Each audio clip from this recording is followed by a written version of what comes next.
Bueno, buenas tardes, compañeras y compañeros. Estamos hoy en el sexto encuentro, esta primer tanda de capacitación del PJ bonaerense, este curso de capacitación Dr. Alberto Balestrini. La verdad que no va a ser esta la única vez que nos encontremos. Estamos ya ideando una serie de nuevos encuentros de distintas temáticas, incluso con invitados, para que vos puedas de alguna manera prenderte a esta lógica y este debate que tenemos que hacer en la Argentina de hoy. Miren, hoy vamos a tratar de cerrar un poco este intento de política pública, específicamente social, que estuvimos viendo casi desde lo que significó el peronismo como irrupción a la arena política y como un modelo de Estado. Y la verdad que en el último encuentro, con la participación de la licenciada Adriana Clemente, pudimos observar algunas cuestiones de política social de los últimos años. Y Adriana nos decía con mucha claridad cómo podemos mantener programas, como de hecho hoy se mantiene la asignación universal, etcétera, y sin embargo pierden sentido, pierden el ideal en el que habían sido iniciados. Hoy vamos a tratar de trabajar un poco el hoy en función de ir y venir entre el modelo que pretendió el peronismo, y cuando hablo de peronismo no solamente hablo del 46-55, sino también hablo de la última experiencia 2003-2015 y lo que estamos viviendo hoy. Y la verdad que lo voy a hacer desde tres lugares diferentes que tiene que ver con todo el desarrollo de este curso. Nosotros dijimos con mucha fuerza que el peronismo había puesto al trabajo y al trabajador en el centro. Y el peronismo definía con claridad que había que darle al trabajador lo que éste merece, y además pensó en una sociedad y en un Estado como herramienta de esa sociedad para garantizar trabajo a aquel que no lo tenía. Bueno, ese es un modelo. Y eso lo vimos a lo largo de los años con altibajos y con muchas resistencias y con muchas idas y vueltas. Y hoy vemos lo contrario.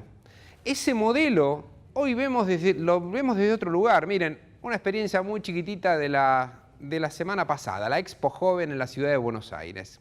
Esa es una prueba cabal de un Estado que se corre de la responsabilidad del trabajo, se corre de la responsabilidad de brindar, de garantizar el trabajo a aquel que lo necesitan. El Estado de alguna manera puso un lugar donde las empresas vendían la posibilidad de alguna incorporación de puestos de trabajo. Supuestamente vamos a creerle a esa faceta oficial que decía que se podían conseguir a partir de ahí, con la presentación de currículum, 10.000 puestos de trabajo. No vamos a entrar en detalle de qué tipo de trabajo se daba, porque algunos eran servicios y trabajo de lo que se llama trabajo chatarra, basura, de mala calidad. Pero además de eso, el mismo argumento oficial, frente a los 10.000 que supuestamente las empresas podrían llegar a dar, se presentaron alrededor de 175.000 jóvenes. Miren la diferencia.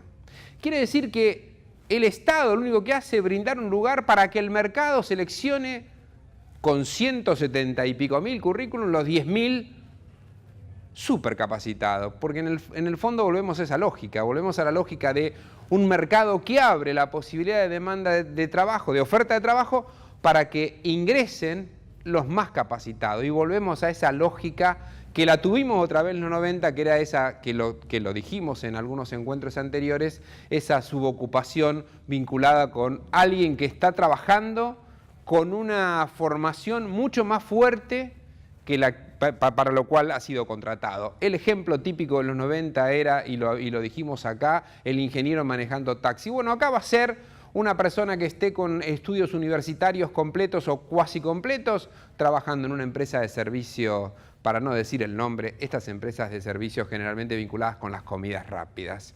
Bien, ese es el ejemplo de un modelo distinto al que había establecido el peronismo. Pero además, un modelo diferente al que nosotros tuvimos en 2003-2015. 2003-2015 con diferente contexto internacional, ya lamentablemente con trabajos que no pueden ser garantidos de una forma total y absoluta, y todavía tuvimos, si bien hubo una reducción enorme en el 2003-2015 de más del 50% a menos del 35% de trabajo informal, todavía un número muy alto de trabajo informal. Pero ¿saben qué? En toda esa etapa las paritarias fueron libres y sin techo. En toda esa etapa las paritarias ganaron una inflación. Problema que tiene la inflación, claro que la inflación es problemática, pero las paritarias ahí ganaron a la inflación. Hoy tenemos el modelo diferente, hoy tenemos paritarias que ponen un techo, tenemos paritarias que no llegan a recuperar la inflación del año anterior, ni siquiera la de este año. Entonces, ahí tenemos un problema y una concepción diferente. Cuando escuchamos al presidente de la Nación, en lugar de pensar en garantizar el trabajo para todos, diciendo y dando ejemplos muy sencillos de, uy, miren, ¿se acuerdan de fulanita que hizo un curso de cocina y consiguió trabajo? ¿O se acuerdan de un emprendedor que tuvo éxito? Ese es el modelo de Estado que se corre y que no garantiza nada, que le deja al arbitrio de cada uno, a la voluntad de cada uno, y eso es tan distinto a lo que nosotros empezamos el curso diciendo con estas ideas de Eva de que había que reparar tantos años de injusticia, porque en realidad eso es creer que el conjunto de la sociedad está en las mismas condiciones para pelear por un acceso al mercado de trabajo. Entonces, claramente ahí tenemos una primera diferenciación, pero traje algunas más vinculadas con lo que pasa hoy. ¿Saben cuánto perdió el salario mínimo vital 2016-2017?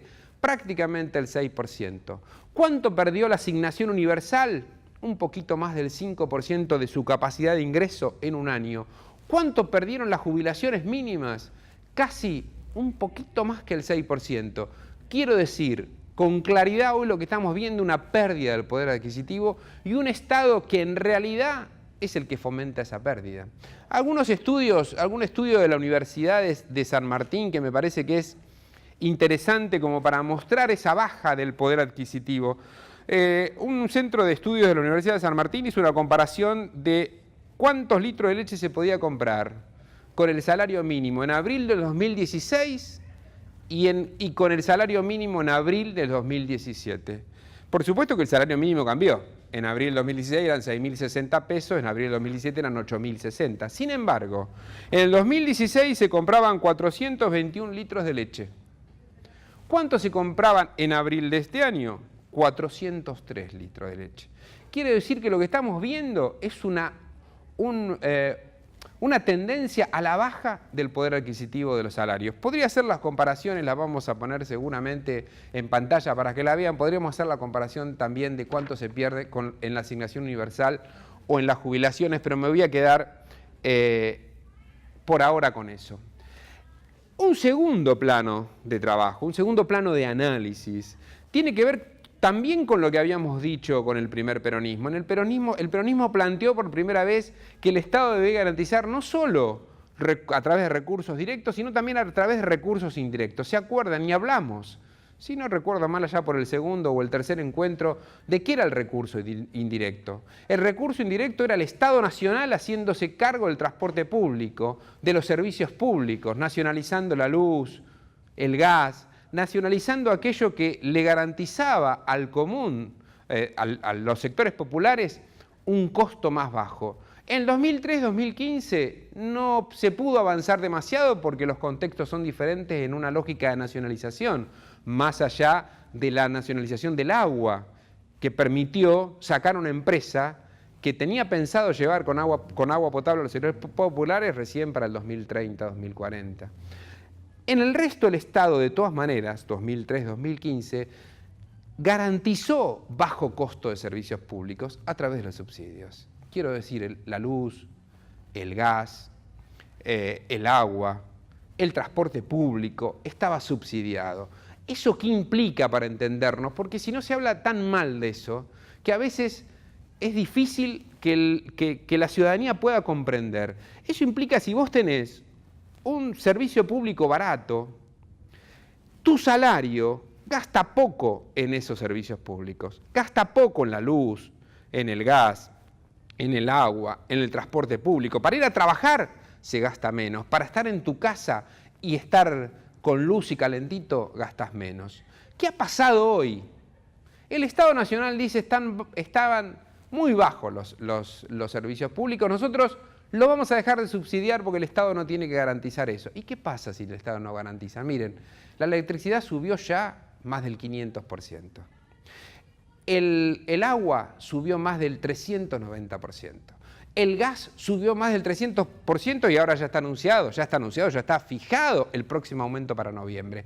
¿Qué quiero decir con eso? Las tarifas de servicios públicos aumentan y eso hace que un porcentaje de tu salario se lleve precisamente en gasto el costo de esas tarifas públicas. ¿Qué se achica? La posibilidad de consumir bienes y servicios. Eso se achica. Podríamos poner otros ejemplos. En el 2003-2015 empezamos con la lógica de la TV digital. ¿Cuál era la lógica de la TV digital que no se llegó a complementar porque esos son pasos y son planificaciones de mediano tiempo? Bueno, la posibilidad de que el que no tenga ingreso para cable tenga TV abierta. ¿Dónde está eso hoy? ¿Dónde está eso hoy? Hablamos del fútbol como un recurso indirecto, ¿se acuerdan en el encuentro? Bueno, demos otros hoy, porque la idea es ¿qué le garantizamos de manera barata? ¿Qué le garantizamos con bajo costo al ciudadano para que su bolsillo se resienta menos? Bueno, es todo lo contrario hoy. Entonces, ¿qué pasa hoy en la Argentina de hoy? Y obviamente hay recesión, obviamente hay baja de consumo, obviamente hay un achicamiento de los sectores de la posibilidad de ese mercado interno. ¿Y en qué lo vemos? 25.000 comercios cerrados, 6.000 pymes que ya cerraron sus puertas. Y si se achica el consumo, si se achica ese mercado interno, lo que estamos diciendo es que pierde dignidad el trabajador. Y esa es la lógica del peronismo, defender la dignidad del trabajador. Hoy nos encontramos con un modelo absolutamente contrario a eso. Y podríamos seguir dando ejemplos. Miren, un ejemplo que la verdad duele hoy, el tema de los jubilados, el tema del PAMI. El PAMI es la obra social para nuestros jubilados. Hay una resolución del PAMI de este año, que dice: para acceder a los medicamentos al 100% de cobertura por razones sociales, los afiliados al instituto deberán tener ingreso menor o igual a 1,5 haberes previsionales mínimos. Para ubicarnos, estamos hablando de 9.000, un poquito más de 9.000 pesos. Para acceder al 100% de cobertura de los medicamentos, el jubilado tiene que cobrar menos de 9.000 pesos. No estar afiliado a un sistema de medicina prepaga podría ser algo entendible.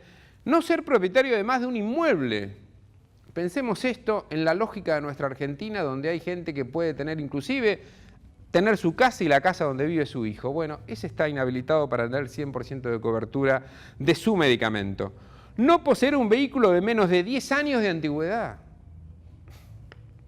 Bueno, después agrega, no poseer aeronaves o embarcaciones de lujo. Bueno, si un jubilado tiene aeronaves o embarcaciones de lujo, no va a tener PAMI. Pero quiero decir, fíjense qué recurso indirecto. El jubilado no gastaba ese recurso en salud. Tenía una cobertura del 100%. Ahora hicieron dos cosas. Por un lado, aquel jubilado de menos de 9.000 pesos no tiene cobertura del 100%. Salvo excepcionalidad, olvídense. La excepcionalidad prácticamente es inexistente, porque el trámite burocrático realmente es muy complicado y no se otorga. Pero además sacaron de la lista de cobertura, sacaron un montón de medicamentos. Entonces hoy el jubilado tiene que salir a gastar si tiene familia que lo ayude. Si no tiene familia que lo ayude, quiero decirles que la canasta de un jubilado hoy es 16.000 pesos, precisamente porque los que tienen más gasto en tema de medicación, en tema vinculado a la mantención de su salud. Bueno, ese es el segundo componente, ese componente vinculado con, de alguna manera, ese salario indirecto, ese recurso indirecto que el Estado le da al ciudadano, le dan las familias, le da a los sectores populares para que los sectores populares tengan más recursos para consumir, para hacer deportes, para de alguna manera ir al cine, al teatro, para la recreación, para sobrevivir y para vivir dignamente, que era la concepción del peronismo. Y lo tercero, que me parece que es central, que lo que venimos trabajando siempre, bueno, ¿cuál es la atención de los sectores que ni siquiera tienen trabajo? Estos sectores que están al borde, yo diría hoy, ahí tenemos dos temas. Los sectores informales, que hoy son los que primero se perjudican, porque si el salario formal no sube demasiado, si las paritarias tienen mucho techo, si empieza a perderse el empleo, claramente los primeros afectados son los sectores informales. Algunos de esos sectores informales hoy se están quedando sin trabajo con más facilidad. Entonces, ¿qué pasa con los sectores del borde? ¿Qué pasa con esos sectores que no habían podido ingresar o que ingresaron y están ahí, en este borde de la mesa? Y bueno, se van cayendo, se van cayendo. ¿Y cómo nos damos cuenta? Miren, algunos datos para entendernos. La ciudad de Buenos Aires. Un dato que da también tristeza, y más ahora, con el frío, con estas temperaturas, la gente que vive en la calle. Todas las grandes ciudades, todas las grandes capitales, hay más gente viviendo en la calle. Datos de la ciudad de Buenos Aires. En el 2016, empezó a vivir en la calle entre un 20 y un 40% más gente que en el 2015. ¿Cuánto aumentó en lo que va del año? En lo que va del año, en la ciudad de Buenos Aires viven 23% más de personas en la calle que el año pasado. Miren qué dato, esos son los que están afuera. Esos son los que están afuera. Después nos prenden la televisión, nos muestran un programita y lo vemos y nos conmovemos, pero hay que entenderlo en el todo. En el todo, ese es el problema. En el todo, todavía el 2015 nos dejó un país bastante bien organizado y estabilizado, porque, miren, la pobreza, cuando toma el gobierno Néstor Carlos Kirchner, algunos dicen que los números eran bastante erróneos y que la pobreza superaba el 60-65%. Lo que vamos a notar en el gobierno del 2003-2015, una baja de la pobreza y la indigencia, una baja paulatina. Bajar la pobreza, bueno, lo escuchamos de una manera muy sencilla en campaña, después cuando se hacen gobiernos se olvidan, pero bajar la pobreza es un tema de mediano plazo. Ahora, esa pobreza de más del 60%, miren, los datos oficiales los descarto. No voy a dar los datos oficiales porque son los que están cuestionados. Tomo las consultoras privadas y cuando termina el gobierno de Cristina, los datos de pobreza no oficiales, los de las consultoras, los de sectores privados, los de la UCA, rondan el 26-27%. Quiere decir que se bajó más del 50% la pobreza. La indigencia casi desapareció. La indigencia la teníamos en 22 puntos cuando toma el gobierno Néstor Kirchner. Para decirlo con claridad, compañeros y compañeras, la indigencia se da, el límite de la indigencia es aquellas familias que no llegan a cubrir su canasta básica de alimento. Quiero decir, nos marca el hambre. 1 de cada 4 argentinos no cubría la canasta básica de alimentos cuando Néstor Kirchner llega al gobierno. Cuando se va la presidenta Cristina Kirchner, y esto casi no tiene discusión, no superaba el 3-4%. Juan Carr, nadie va a decir que es representante de los sectores vinculados con el kirchnerismo, ni mucho menos, había dicho en alguna declaración en el año 2015 que estábamos muy cerca de la pobreza cero. Eso para un país que en el 2001 tuvo un estallido y que en el 2001-2002 se transformó en un polvorín y ya vamos a dar, porque vamos a hacer una misión especial, aunque sea de 2 encuentros para trabajar el significado del 2001, cómo llegamos y qué pasó en esa etapa, fundamentalmente para nuestros más jóvenes que a lo mejor lo tienen muy alejado o lo tienen por alguna vinculación familiar, por algún cuento, por algún relato de algún familiar. Eso es lo que está pasando en la Argentina de hoy. En la Argentina de hoy, que nos habíamos dejado en 26, 27 puntos de pobreza, en este año y medio, los datos oficiales hablan de 32% de pobreza. Quiere decir que veníamos en una curva descendiente, difícil, compleja, con altibajos, nos agarró la crisis de 2009, una crisis internacional la verdad, de una profundidad inédita. Lo que vemos es una curva descendente y hoy lo que estamos empezando a ver es una curva ascendente. Una curva ascendente en niveles de pobreza, una curva ascendente en niveles de indigencia, una curva ascendente en nivel de desocupación, una curva ascendente en nivel de subocupación. pero lo vemos en la calle, lo vemos en los comedores escolares que van más pibes, lo vemos en los comedores de las organizaciones sociales. Empezamos a ver un clima que todavía yo digo no se evidencia tan fácilmente, porque la Argentina del 2015 fue una Argentina con un piso bastante alto. Y ya hemos hablado acá de lo que significa la deuda, no voy a dedicarme hoy, solamente decir que esas tres cosas, solamente en esas tres cosas como para darle una transversalidad al curso. Hablamos del Estado, hablamos del Estado garantizando al trabajador y el trabajo determinadas cosas, hablamos de ese recurso indirecto que da el Estado para garantizar. Miren, podríamos hablar en ese recurso indirecto del tema educación. ¿Cómo vamos a dejar pasar el tema educación en la Argentina de hoy cuando ni siquiera se cerraron las paritarias docentes? Cuando tenemos otra vez el conflicto docente ahí, cuando en realidad lo que estamos encontrando en este momento es precisamente una educación que también venía de a poquito subiendo. Miren, para hablar de inclusión, porque si no, y para hablar de un recurso indirecto, el trabajador tiene la necesidad, muchas veces, de que su hijo esté mucho más de 4 horas en la escuela. Y se había iniciado allá por el 2014 la lógica de las jornadas extendidas en la escuela primaria. ¿Cuál era esa lógica? Hacer que las escuelas públicas primarias cada vez más no tengan 4 horas, tengan 8. Esa era una posibilidad importante para dos cosas.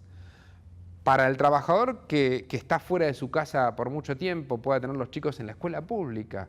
Porque si no, ¿qué ha pasado en los 90 fuertemente? El trabajador terminó con su hijo en la escuela privada. ¿Saben cuánto aumentó la escuela privada este año? Alrededor del 40% su matrícula. Eso es salario que se achica para esas familias, para esos hogares populares. Entonces, esos son los recursos indirectos. Esos son los recursos que este Estado hoy está abandonando. Prácticamente, provincia de Buenos Aires al menos, que es lo que uno conoce, 2016, 2017, prácticamente no hubo ninguna escuela de jornada extendida más. Alguna, muy sueltita, pero ninguna política seria para ir aumentando esa jornada extendida. Entonces, ahí tenemos el problema de esa falta de recurso indirecto que ayuda a incrementar, digamos, a que el trabajador pueda consumir bienes y servicios y no terminar gastando todo lo que dijimos en los servicios públicos, en educación o en salud. Y el último punto tenía que ver con esto. Bueno, ¿qué pasa con los sectores que están afuera? Miren cómo se trata ese sector que está afuera. Yo veía con bombos y platillos el otro día anunciando por televisión cómo se reparte comida en las plazas, cómo se reparte comida caliente en las plazas de la ciudad de Buenos Aires para los sectores que están en la calle. ¿Qué diría Evita sobre esto? ¿Qué diría Evita con esos hogares de tránsito, con esos hogares escuelas, con esa idea de que todos tengan en un buen lugar, hasta lujoso, como lo dijimos en algunos encuentros anteriores? Miren, la verdad, compañeros y compañeras, esta fue una primera aproximación de querer sacudir un poco nuestra cabeza, nuestro pensamiento, nuestras ideas y estar atentos a la etapa que estamos viviendo. La etapa que estamos viviendo es una etapa que tiende a ser una etapa más que compleja. Tenemos ahora por delante un año fuerte como para ver cómo cambiamos algo de esta historia, cómo podemos frenar esto, pero no se olviden, nuestra cabeza tiene que estar siempre la idea de reactivar nuestros ideales. El peronismo tiene que volver siempre a la mesa, a la discusión de la mesa, a nuestros valores. Y nuestros valores son lo que pretendimos decir muy sencillamente en estos 6 encuentros. Ojalá que esto sea el primer disparador y ojalá que estos encuentros sean, y con eso nos conformamos, les puedan generar un ámbito de debate para los que están del otro lado y para que ustedes lo puedan replicar con otros. Levantemos con fuerza siempre nuestras banderas. Y nuestras banderas, en este caso, tienen que ver, porque fue un curso de política social, con la justicia social. Sin justicia social no hay sociedad inclusiva, no hay sociedad para todos y todos. Nos vemos en cualquiera de los próximos encuentros.